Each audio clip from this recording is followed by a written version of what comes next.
함께 기도하겠습니다. 하나님 감사합니다. 우리에게 새날 주셔서 진심으로 감사합니다. 이 하루도 주님과 동행하기를 원합니다. 우리의 마음의 주인이신 주님만 우리가 신실하게 따라가기를 원합니다. 내 삶에 욕심으로 채워진 모든 것들 다 십자가에 못 박고 주님 기뻐하시는 것들을 추구하며 오늘도 승리하는 복된 성도들 다 되도록 인도하여 주옵소서. 예수님의 이름으로 기도드립니다. 아멘. 우리 찬송가 504장 찬양하시겠습니다.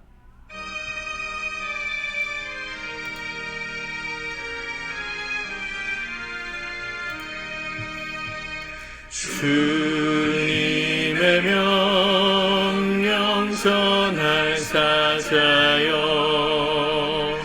구원의 소식 손에 들고서 그 소식 널리 전파여서 주님의 길을 곧게 닦아라. 거친 사막도 늪을 건너서 밀림과 바다 높은 산 넘어 주저치 말고 힘을 다하여 주님의 길을 예비하여라.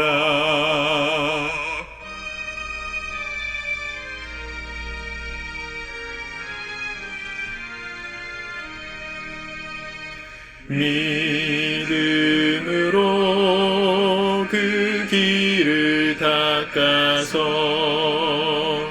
약속의 성취 보게 하소서.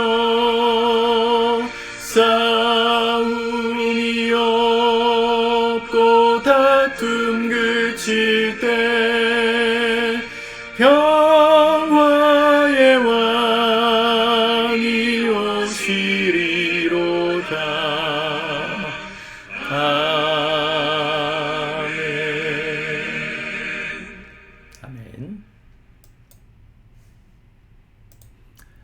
오늘 하나님 말씀은 이사야 2장 말씀입니다. 같이 먼저 읽고 묵상하겠습니다. 2장. 칼을 쳐서 보습을 만들고. 아모스의 아들 이사야가 받은 바 유다와 예루살렘에 관한 말씀이라. 말일에 여호와의 전에 산이 모든 산꼭대기에 굳게 설 것이요 모든 작은 산 위에 뛰어나리니 만방이 그리로 모여들 것이라. 많은 백성이 가며 이르기를 오라 우리가 여호와의 산에 오르며 야곱의 하나님의 전에 이르자. 그가 그의 길을 우리에게 가르치실 것이라. 우리가 그 길로 행하리라 하리니 이는 율법이 시온에서부터 나올 것이요 여호와의 말씀이 예루살렘에서부터 나올 것임이니라. 그가 열방 사이에 판단하시며 많은 백성을 판결하시리니 무리가 그들의 칼을 쳐서 보습을 만들고 그들의 창을 쳐서 낫을 만들 것이며 이 나라와 저 나라가 다시는 칼을 들고 서로 치지 아니하며 다시는 전쟁을 연습하지 아니하리라. 야곱 족속아 오라. 우리가 여호와의 빛에 행하자. 주께서 주의 백성 야곱 족속을 버리셨음은 그들에게 동방 풍속이 가득하며 그들이 블레셋 사람들같이 점을 치며 이방인과 더불어 손을 잡아 언약하였습니다. 그 땅에는 은금이 가득하고 보화가 무한하며 그 땅에는 마필이 가득하고 병거가 무수하며 그 땅에는 우상도 가득하므로 그들이 자기 손으로 짓고 자기 손가락으로 만든 것을 경배하여 천한 자도 절하며 귀한 자도 굴복하오니 그들을 용서하지 마옵소서. 너희는 바위 틈에 들어가며 진토에 숨어 여호와의 위엄과 그 광대하심의 영광을 피하라. 그날에 눈이 높은 자가 낮아지며 교만한 자가 굴복되고 여호와께서 홀로 높임을 받으시리라. 대저 만군의 여호와의 날이 모든 교만한 자와 거만한 자와 자고한 자에게 임하리니 그들이 낮아지리라. 또 레바논의 높고 높은 모든 백향목과 바산의 모든 상수리나무와 모든 높은 산과 모든 솟아오른 작은 언덕과 모든 높은 망대와 모든 견고한 성벽과 다시스의 모든 배와 모든 아름다운 조각물에 이 말이니 그날에 자고한 자는 굴복되며 교만한 자는 낮아지고 여호와께서 홀로 높임을 받으실 것이요 우상들은 온전히 없어질 것이며 사람들이 암혈과 토굴로 들어가서 여호와께서 땅을 진동시키려고 일어나실 때에 그의 위엄과 그 광대하심의 영광을 피할 것이라. 사람이 자기를 위하여 경배하려고 만들었던 은 우상과 금 우상을 그날에 두더지와 박쥐에게 던지고 암혈과 험악한 바위 틈에 들어가서 여호와께서 땅을 진동시키려고 일어나실 때에 그의 위엄과 그 광대하심의 영광을 피하리라. 너희는 인생을 의지하지 말라. 그의 호흡은 코에 있나니 셈할 가치가 어디 있느냐. 아멘. 이사야 말씀을 읽다 보면 우리가 잘 아는 찬양의 가사들도 나오고 또 고백들, 어떤 신앙 고백들도 나오죠. 이사야가 그만큼 신학적이고 전통적으로 많이 역사상 인용되었던 말씀이기 때문입니다. 오늘 2장에서는 하나님께서 회복하실 나라, 또 그런 하나님께서 다스리시는 하나님의 나라가 이 땅에 임했을 때의 그런 환상 같은 것들을 말합니다. 그런 어떤 예표들인 것이죠. 그날에 어떻게 하나님께서 다스리시는 나라가 되면 어떻게 됩니까? 2절에 보면 말일에, 그러니까 말일은 마지막 날 이런 뜻이죠. 여호와의 전의 산이 모든 산 꼭대기에 굳게 설 것이요 모든 작은 산 위에 뛰어나리니 만방이 그리로 모여들 것이라. 여호와의 전의 산이, 이건 시온이죠. 시온, 하나님의 성전이 있는 그 산, 그 예루살렘 언덕, 거기가 시온산이라고 보통 알려져 있잖아요. 고대 유대인들은 지금 이스라엘에 가면 황금돔 이렇게 사원이 있잖아요. 이슬람의 마호멧이 승천했다고 하는 그 자리, 황금돔이 있는 사원. 그 바로 옆에 정통 유대교 사람들은 하나의 이렇게 어떤 뭐라 해야 되죠? 약간 정자 같은 걸 하나 만들어 놓고 거기서 지금도 기도하고 예배 드리는데, 그 자리가 원래 솔로몬의 성전이 세워졌을 당시에 이 하나님의 법궤, 여호와의 궤가 놓여졌던 지성소다, 이렇게 말하고 있는 포인트가 있어요.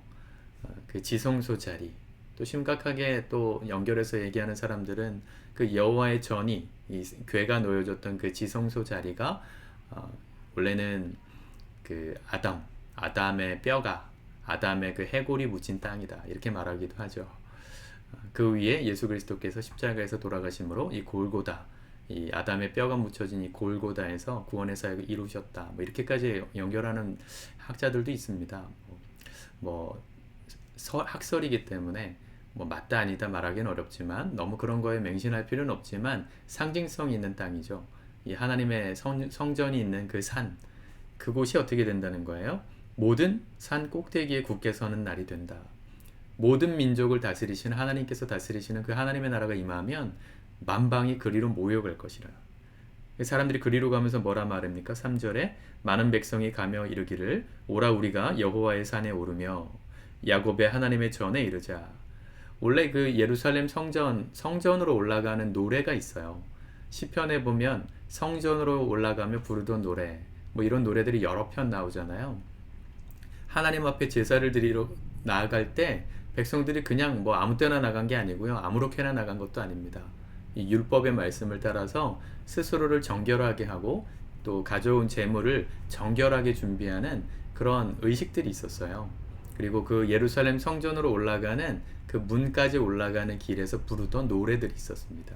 그런 노래 중에 하나라고 봅니다. 여호와의 산에 오르며 야곱의 전에 이르자. 그가 그의 길을 우리에게 가르치실 것이라. 우리가 그의 길로 행하리라 하리니 이는 율법이 시온에서부터 나올 것이요 시온, 이 하나님의 성전이 세워진 그 산, 그리고 여호와의 말씀이 예루살렘에서부터 나올 것임이니라. 지금도 백투 예루살렘, 이 복음이 서진하다가 다시 예루살렘으로 회귀할 때가 올 것이다, 그때가 마지막 날이 될 것이다 라고 말하는 분들은요, 이 노래, 이런 말씀들을 어떤 사인이라고 생각합니다. 많은 사람들이 예루살렘 성전으로 나아가서 그 성전에서 예배하고 노래하게 될 날, 그날이 회복의 날이 될 것이다, 이렇게 얘기하기도 합니다. 여러분, 찬양도 있잖아요, 그죠? 이 찬양 가사 요것만 딱 띄어서 보면 굉장히 은혜스럽죠. 포인트는 뭐예요? 우리가 회복되면, 하나님의 백성으로 회복되었을 때 이런 일들이 일어날 것이라는 것이죠. 그날엔 어떻게 됩니까? 4절에 그가 열방 사이에 판단하시며, 하나님이 다스리시니까 하나님이 모든 걸 판단하시고 많은 백성을 판결하시니 무리가 그들의 칼을 쳐서 보습을 만들고, 보습, 그들의 창을 쳐서 낫을 만들며. 보습과 낫은 농사기구잖아요. 칼과 창은 전쟁기구, 전쟁을 위한 도구란 말이에요. 왜 근데 그걸 쳐가지고 농사기구로 만듭니까? 전쟁 왜 하는 거예요? 지금도 왜 중국이 대만을 치려고 그러고 왜 그래요? 자기의 이권이 다 다르니까. 옳고 그르다고 생각하는 것들이 사람들 사이에 다 다르면 전쟁이 일어나는 거예요. 근데 하나님이 다스리시는 나라가 되면 서로 옳고 그름을 따질 이유가 없다는 거예요. 그게 완벽한 공의가 될 것이기 때문에 사람 전쟁할 이유가 없어지니까 농사기구를 만드는 것이죠. 그렇죠? 이 나라와 저 나라가 다시는 칼을 들고 서로 치지 아니하며 다시는 전쟁을 연습하지 아니하리라. 하나님이 다스리시면 이런 일들이 벌어질 거라는 겁니다. 이게 지금으로부터 거의 3000년, 2800년 이때 전에 예언했던 말씀인데 오늘 우리 시대에 얼마나 필요한 말씀입니까? 여러분, 우리가 전쟁 같은 일상을 살잖아요. 하루를 살아도 무한 경쟁 사회 속에서 칼 같은 걸 내 안에 품고 저 사람을 이기기 위한 도구를 기르면서 살지 않습니까? 그게 나의 안위를 위한 것이고 내가 행복해지기 위함이라고 스스로 자위하면서 살지만 결코 행복할 수 없다는 거 알아요. 이 경쟁이 끝나지 않을 거라는 것도 우린 다 알아요. 그걸 알기 때문에 우리의 마음에 병들어 있는 거예요. 아무리 노력해도 힘든 거예요. 그런데 하나님께서 다스리시고 우리의 삶의 진정한 통치자가 되시면 우리가 굳이 내 마음에 칼을 품고 살지 않아도 억울하지 않은, 서럽지 않은, 또 싸울 이유가 없는 그런 나라가 임할 거라는 겁니다. 우리 모두가 그런 나라 원하는데 그 하나님의 통치를 바란다고 말하면서 정작 우리의 삶은 그 하나님께 내 삶의 그분의 통치를 모시고 수용하지 않고 살진 않습니까? 하나님이 다스리시는 그 놀라운 삶, 세상에서 살고 싶다고 말하면서 하나님이 내 안에 통치하시도록 얼마나 우리는 마음의 곁을 내드리면서 살고 있습니까? 뭘 하나를 결정해도 다 내가 결정하고 살죠. 근데 그렇게 하지 마시고 하나님께 물으십시오. 그가 우리에게 가르쳐 주실 거라는 거예요. 그 얘기를 우리에게 가르치실 것이다. 우리가 그 길로 행하면 되는 겁니다. 그러면 칼 들고 살 필요가 없다는 것이죠. 5절 야곱 족속아 오라 우리가 여호와의 빛에 행하자. 하나님의 빛에 행하면 이런 평안한 삶 우리가 누릴 수 있게 될 거라고 약속하고 있습니다. 그리고 나서 쭉 보면 6절부터 보면 현실로 다시 돌아와요. 이런 하나님의 환상을, 하나님의 나라에 대한 환상을 말하다가 6절에 보면 다시 지금의 현 상태를 말하는 거죠. 주께서 주의 백성 야곱 족속을 버리셨으면 그들이 동방 풍속이 가득하며 그들이 블레셋 사람들 같이 점을 치며 이방인과 더불어 손을 잡아 언약하였습니다. 하나님이 다스리시면 이런 천국이 벌어질 것인데 현실은 어때요? 우리의 삶에 하나님의 통치가 임할 자리가 없어요. 우리가 우리의 삶의 세속 동방 풍속, 이 가나안 땅의 풍속, 세상의 문화, 이 땅의 좋은 가치들, 좋다고 말하는 가치관들로 우리의 마음이 병들고 있고 쌓여 있기 때문에 하나님이 다스릴 여지가 없어요. 그런 사람들의 삶에 하나님이 주실 수 있는 건 축복이 아니라 심판이라는 것이죠. 여러분, 우리의 삶은 지금 어디에 집중하고 있습니까?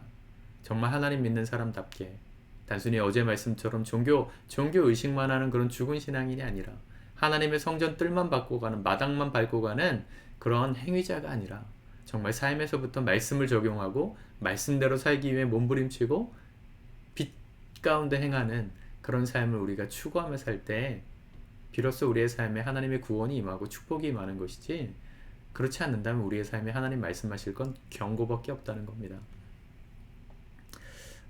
우상이 가득한, 하나님께서 우리의 삶 속에 이렇게 하나님 없이 살아가는 삶을 어떻게 하시겠다 그랬어요? 꺾어 낮아지게 하실 거라 그랬어요.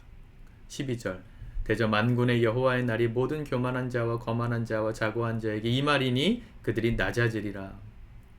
모든 높은 백향목과 모든 상수리 나무, 모든 높은 산, 높이 솟아오른 작은 언덕, 다 높은 거죠.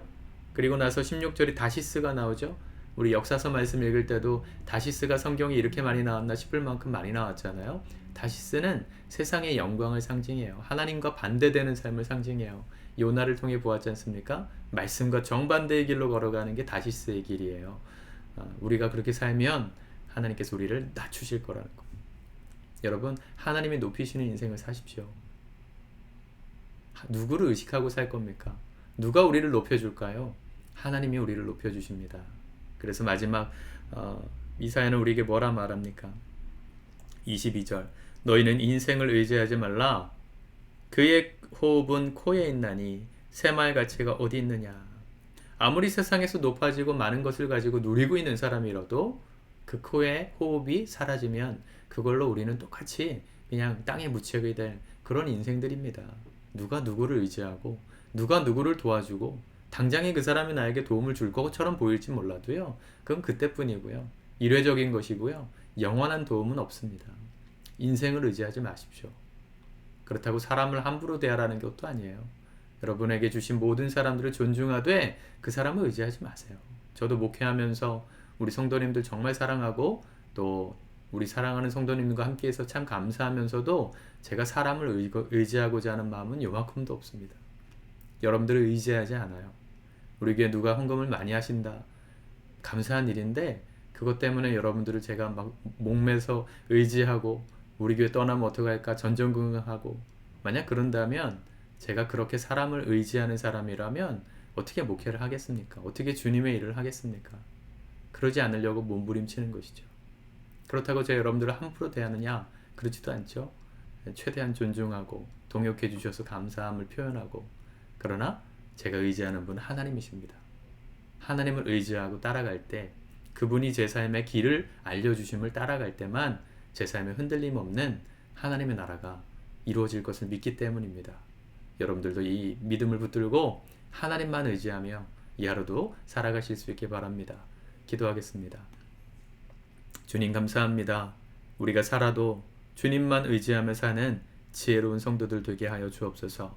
이 땅에 많은 것들을 가지고 높은 산이 된 사람들이 많지만 하나님 그들을 의지하기보다 영원하신 하나님, 영원한 우리의 도움이시고 의지가 되실 수 있는 유일한 분, 그 한 분만을 우리가 붙들고 살아갈 때 영원하신 하나님의 나라 안에서 전쟁하지 않고 다투지 않아도 행복한 이 놀라운 하나님의 나라를 누리며 사는 복된 성도들 다 될 수 있도록 이 하루 인도하여 주시옵소서. 예수님의 이름으로 기도드립니다. 아멘.